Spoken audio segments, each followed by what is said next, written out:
तो दोस्तों, previous video में आपने स्प्लैश स्क्रीन बनाना सीखा था। तो हमने .xml फाइल बनाई थी स्प्लैश स्क्रीन में। आज हम इसका बैकएंड का कोड करेंगे, मतलब .java फाइल पर काम करेंगे। तो क्या करेंगे, सबसे पहले कंट्रोल के साथ हम क्लिक करेंगे तो हम ये .java के पेज पर आ चुके हैं।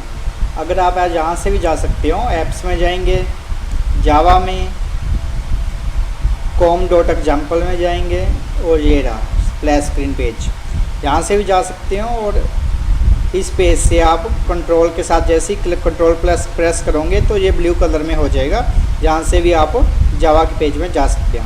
तो आज हम इस स्प्लैश स्क्रीन का बैकएंड का कोड करेंगे। प्रीवियस वीडियो में आपने ये फ्रंट एंड का कोड करना सीखा था, आज हम इसका बैकएंड का कोड करेंगे। तो चलो शुरू करते हैं। ये इंपोर्ट में कुछ फाइलें होती हैं, इस पर क्लिक करोगे तो ये ऑटोमेटिक आ जाएगी। और हम क्या करते हैं, इतने कोड की हमें रिक्वायरमेंट नहीं है, ये एक्स्ट्रा में होता है। फ्यूचर में कभी बताऊंगा इसका क्या यूज है, फिलहाल आप इसको कर देंगे यहाँ से लेके रिमूव। तो ये क्या हुआ, जो इसकी जो हमने कोड रिमूव किया, जो उसकी फाइलें थी, कोड रिमूव हुआ तो ये भी देख लो अनहाइड होगी, इसको भी आप डिलीट कर सकते हैं। मतलब आप नीचे जो भी कोड लिखोगे उसकी ये इंपोर्ट वाली ये फाइलें हैं। अगर कभी कभी ये इंपोर्ट नहीं होती तो आपको ये इंपोर्ट करनी पड़ेगी, वो मैं कैसे होती है वो मैं आगे बता दूँगा। तो यहाँ से हम कोड लिखना शुरू करेंगे। यहाँ पर हम प्राइवेट लिखेंगे, प्राइवेट स्टैटिक, ये अपने आप हमें हिंट दे रहा है तो इसको हम एज इट इज लिख देंगे। तो देख सकते हो इसमें हमने क्या लिखा वो मैं आपको थोड़ा क्लियर कर दूँ। Private static find int, int मतलब इंटीजर वैल्यू। जैसे एक होता है इंट होता है एक, और एक होता है string.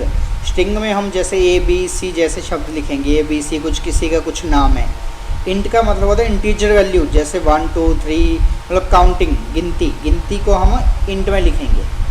Private static find int मतलब इंटीजर वैल्यू। इंटीजर वैल्यू में लिख दिया हमने 2000 का मतलब 2000 मिली सेकेंड, मतलब हमारी स्प्लैश स्क्रीन है 2000 मिली सेकेंड तक रुकेगी। इसके बाद नेक्स्ट पेज में ऑटोमेटिक जंप हो जाएगी। जो हमारा ये पेज है, सबसे पहले एप्लीकेशन को ओपन करोगे तो ये पेज रन होगा। ये 2000 मिली सेकेंड मतलब 2 सेकेंड के लिए ये रहेगा स्क्रीन पर, ये प्रोग्रेस बार घूमती रहेगी। इसके बाद ये नेक्स्ट पेज पर जंप हो जाएगा। अगर मान लो आप चाहते हो थोड़ा ज़्यादा टाइम रुके तो आप इसमें 5000 मिली सेकेंड भी कर सकते हो। 5000 मिली सेकेंड मतलब 5 सेकेंड। अब ये क्या करेगा, 5 सेकेंड के लिए ये पेज रुकेगा। इसके बाद नेक्स्ट पेज जो भी आप लगाओगे उस नेक्स्ट पेज पर जो जंप हो जाएगा।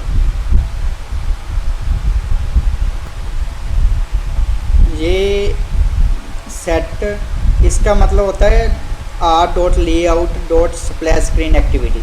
इसका मतलब है जो ये पेज का नाम है activity.splash-screen, ये वाला उस पेज का नाम है। मतलब आपने मान लो कुछ और पेज खोल रखा है तो उसमें नाम कुछ अलग है तो इसको आप सही कर सकते हो। इसमें ये तो ऑटोमेटिक आता है, इसको आपको छेड़ने की आवश्यकता नहीं है।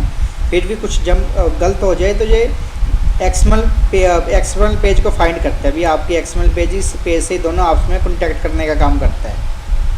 ये वाला लिंक r.layout.activity-splash-screen मतलब ये आपका जो जावा का पेज है वो स्प्लैश स्क्रीन के साथ लिंक है। तो इसके नीचे हम कोड लिखना शुरू करेंगे आगे का। तो चलो शुरू करते हैं। कोड में लिखेंगे हम न्यू, ये हिंट भी दे रहा है अपने को क्या लिखना है।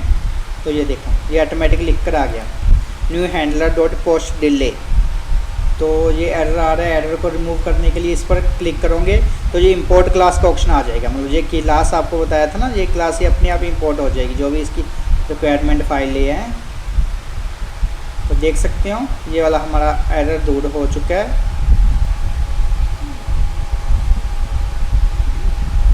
इसके बाद लिखेंगे इंटीजर,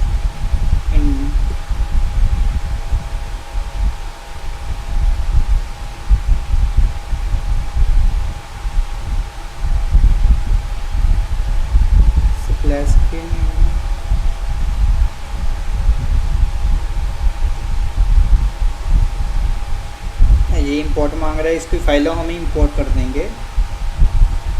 हाँ जी, इस कोड में मैं आप बता दूंगा आपको क्या लिखा है मैंने। एक सेकंड, जो एरर आ रहा है इसको मैं एक सेकंड रिमूव कर दूँ। तो इस पर हम राइट क्लिक करेंगे, ये हमें हिंट देगा कैसे इस एरर को रिमूव किया जाए। तो चेंज वेरिएबल इंट टाइप, इस पर क्लिक करेंगे। ये देखो ये एरर रिमूव हो चुका है। इसका इस लाइन का मतलब बताता हूँ। इसका मतलब है भी, मान लो आपने किस पेज पर जाना चाहते हो। तो क्या लिखा हमने सबसे पहले, इंटेंट न्यू इंटेंट। तो इसके बाद स्प्लैश स्क्रीन, ये तो ऑटोमेटिक लिखा आएगा पैकेज जो भी आपका। इन स्प्लैश स्क्रीन मतलब इस पेज का नाम है, जो आपका जो जावा का पेज है जो वाला, ये वाला इसका नाम है स्प्लैश स्क्रीन। तो ये क्या लिखा हमने, स्प्लैश स्क्रीन डॉट दिस, मतलब हम वर्तमान में हम स्प्लैश स्क्रीन के इस पेज पर, हाँ, comma main activity dot class, मतलब किस पेज पर हम जाना चाहते हैं। मान लो आपके 10 पेज बने हुए हैं, आप किस पेज पर जाना चाहते हो। तो मैं जाना चाहता हूँ जी ये वाले मेन एक्टिविटी, इस मेन एक्टिविटी के पेज पर जाना चाहता हूँ, main activity dot class, main activity. तो मैं इस पेज पर जाना चाहता हूँ, मेन एक्टिविटी वाले। तो क्या लिखा मैंने, इसको रिमूव कर दो। स्प्लैश स्क्रीन एक्टिविटी मतलब इस पेज का नाम है splash screen activity dot this, comma किस पेज पर जाना चाहता हूँ मैं, मेन एक्टिविटी डॉट क्लास, मतलब इस पेज पर हमें जंप करा दिया जाए। तो क्या करेगा, 5 सेकंड का हमें पोस्ट डिले टाइम लगाया, 5 सेकंड के बाद ऑटोमेटिक इस पेज से इस पेज पर जंप हो जाएगा। आगे भी लिखेंगे। तो ये स्टार्ट एक्टिविटी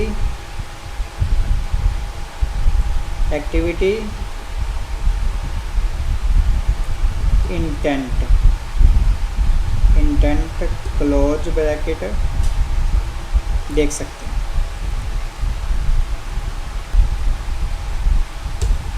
इसके बाद कर देंगे हम फिनिश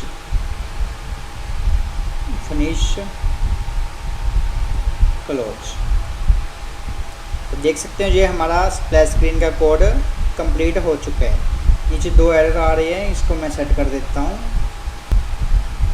तो ये हमें हिंट ऑटोमेटिक दे देगा हमें इसमें क्या लिखना है।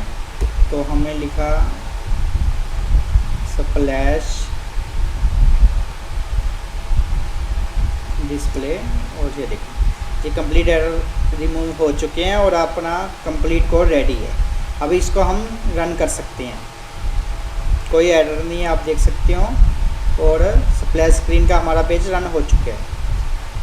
रन करने के लिए अपने फ़ोन में इसमें जाएंगे, पेयर डिवाइस QR स्कैन करेंगे। QR स्कैन करने के लिए सबसे पहले अपने मोबाइल एप्लीकेशन में सेटिंग में जाना है, वहाँ पे डीबगिंग का ऑप्शन आएगा, उसको इनेबल करना है। इसके बाद डेवलपर ऑप्शन को ऑन करना है। ऑन करने के बाद QR का ऑप्शन आएगा, जैसे ही आप इस QR को स्कैन करोगे आपके फ़ोन में ये चल जाएगा। इसके बाद ये रन बटन को दबाएंगे, जैसे ही हम इसको स्टार्ट करेंगे तो ये आपके फ़ोन में अपने आप चल जाएगा। जब आपका कंप्लीट एप्लीकेशन रेडी हो गया, इसके बाद आप मोबाइल एप्लीकेशन को बिल्ड करके प्ले स्टोर पर पब्लिश कर सकते हो।